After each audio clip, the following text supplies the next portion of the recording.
Greetings folks, Adrian here, welcome back to the channel, and for those of us who play Guild Wars 2, the time has come. We finally have the trailer for the season finale of Episode 6 War Eternal, a release date, and other news as well, so let's get straight into it. The story-ish trailer does include the big spoiler from last episode, and since ArenaNet's gone ahead and done it, I have no spoiler concerns here except for later on in this video where we'll get into some discussions. But if you're new, you won't know what it is, and you'll probably have no context anyway, so don't worry, I suppose. Anyway, dark and somber this trailer is, and compared to previous episodes from Living World Season 4, no words are necessary in this trailer. We all know what happened, and that's more than enough. The trailer also reaffirms what features are coming. It has stated that we will indeed be getting a new map, but that's all that's new. Everything else, like the legendary greatsword, the mist shard armor, and the skyscale mount, was already revealed in the previous teaser trailer. So that leaves us with the release date. Episode 6 War Eternal will be dropping on May the 14th, and I'm so happy about that because that's only a few days away, and I was worried that the date would clash with the Elder Scrolls Online's Elsewhere chapter. So mark your calendars, folks, you do not want to miss this season finale. Now, to celebrate the War Eternal episode, ArenaNet has turned on a sale for the Path of Fire expansion. From now until May 19th, if you don't own the Path of Fire expansion, you can get it for 50% off right now for the standard edition, which costs $15 after the discount, or the deluxe edition at $28 after discount. Now, the Guild Wars 2 standard collection and deluxe collection, which includes the Heart of Thorns expansion, I think, is also on sale according to the website, but you may have to add that to your cart manually at the checkout screen. So if you've been waiting for a sale to pick up both or one of these two expansions, now's the time to do it at half price. Path of Fire is what starts this story leading into the Living World Season 4, and it also unlocks mounts as a feature for you, not to mention the elite specializations you'll get for your professions, aka classes. If you wish to support me in the channel, you could use my referral link below to get your expansions, as I'm an official Guild Wars 2 partner and I do appreciate your support. And on a final note here, yes, I will be live streaming my playthrough of Episode 6 War Eternal on launch day, just as I did for the last episode, so keep your eyes out for the stream notification and I'll see you guys then. With the important news out of the way, let's recap some more stuff, and this is where the spoiler warning comes in, you guys and gals,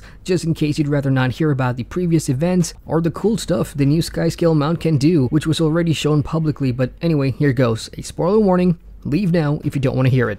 Let's do a quick recap of what we've seen in the trailer. Most of our companions are here, those that were fighting with us in Episode 5, obviously downcast from last episode's climax where we gave everything we got to take down Kralkatorrik, and he still emerged victorious, killing Aurene in the process. That's a hugely emotional moment for Guild Wars 2 and for me personally. Sometimes we don't win, and that's okay. It's why Episode 6 is going to be huge because we just don't know where it goes from here, and I do applaud that about this trailer. No talking, no exposition, no showing off of a new map, and the new legendary greatsword, mist shard armor, and the mount was put in the other teaser trailer. So this story-heavy and isolated trailer doesn't seem to spoil anything.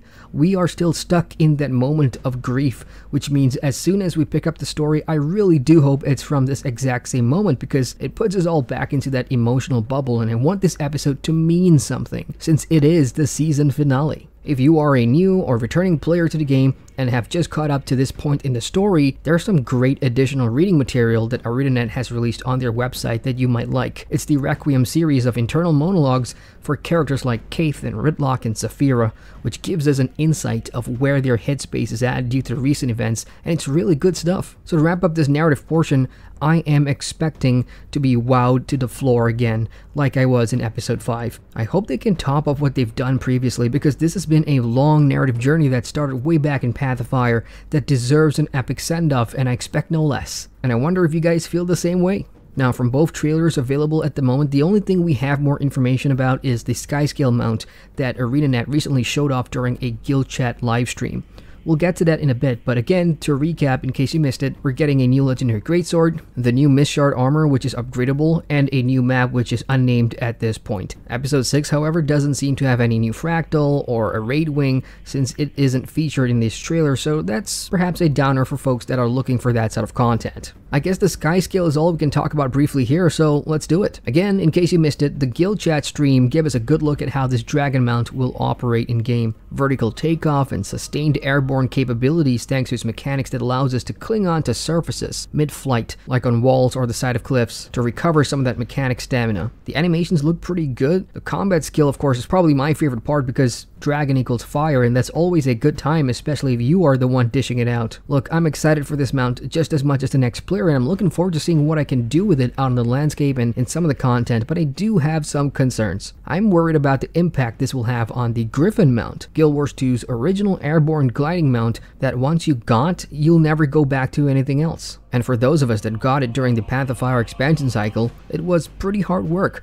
grinding for collection items on top of spending a large chunk of gold to get this beauty. I guess I am a little worried that the Sky Scale mount will sort of devalue the Griffin in some ways, especially in usability, and I know that's not exactly going to be the case because they do differ in what they offer players. So what are your thoughts on that? New mounts and mount skins coming to the game was always going to be inevitable since its debut, and I hope ArenaNet has a plan here moving forward that keeps mounts as a system interesting moving forward without having to introduce a dozen more for us to collect over time. Anyway, that's it from me, folks. I don't want to speculate on anything else. The 14th of May is so close now, only a few days away. So all you Guild Wars 2 players out there, how excited are you for this finale? Let me know your thoughts in the comments section below and hit that like button if you enjoy the content. Feel free to subscribe to the channel, and once again, I'm Adrian, and I thank you for watching. Hey folks, thanks so much for watching that video. If you guys want to watch more, you can click the subscribe button at the bottom there or somewhere over here. And don't forget to hit that bell to get notified on all my latest videos. So I'll see you guys at the next vid. Take care.